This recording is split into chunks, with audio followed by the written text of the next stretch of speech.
अजय एक पत्रकार था। उसे रहस्य सुलझाना पसंद था। वह अंधविश्वासों को चुनौती देता था।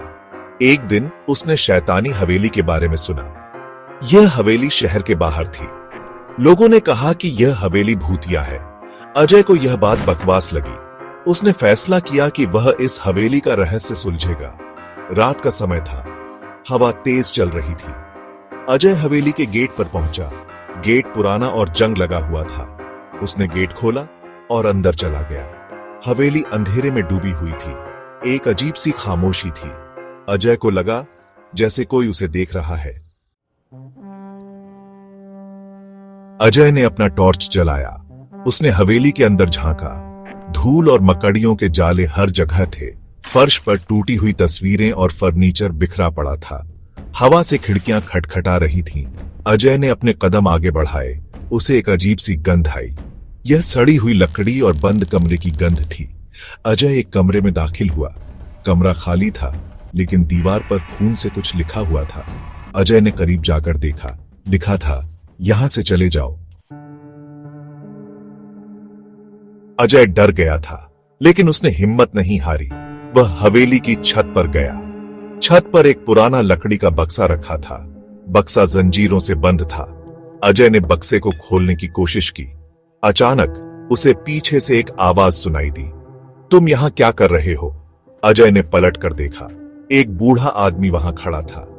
उसके चेहरे पर डर साफ दिखाई दे रहा था। अजय ने पूछा, आप कौन हैं? बूढ़े आदमी ने कहा, मैं इस हवेली का चौकीदार हूं। तुम्हें यहां से चले जाना चाहिए। यह जगह खतरनाक है। अजय ने बूढ़े आदमी को शांत किया। उसने बताया कि वह एक पत्रकार है और हवेली के रहस्य को जानना चाहता है। बूढ़े आदमी ने उसे एक पुरानी डायरी दी। यह डायरी रघुवीर नाम के एक व्यक्ति की थी जो इस हवेली में रहता था। रघुवीर ने डायरी में हवेली के बारे में लिखा था। उसने लिखा था कि यह हवेली शापित है। यहां एक बुरी आत्मा का वास है। रघुवीर ने डायरी में लिखा था कि वह उस आत्मा को देख चुका है। उसने अपने परिवार को खो दिया था। उसने खुद को भी मार डाला था।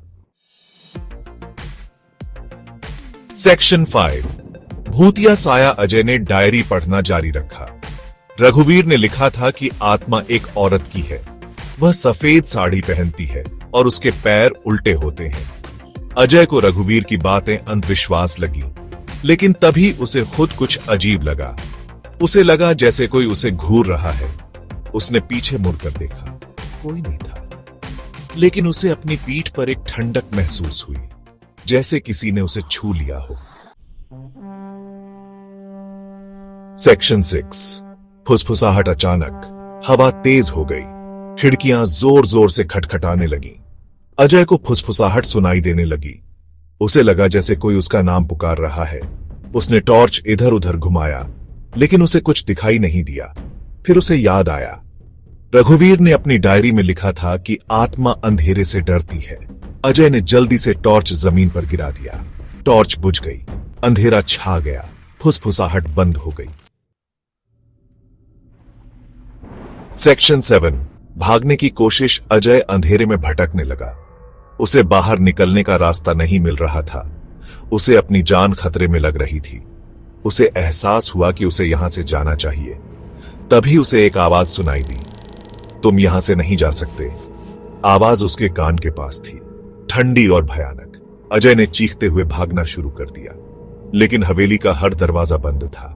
उसके पास बचने का कोई रास्ता नहीं था। सेक्शन 8। खोया हुआ। अजय थक हार कर बैठ गया।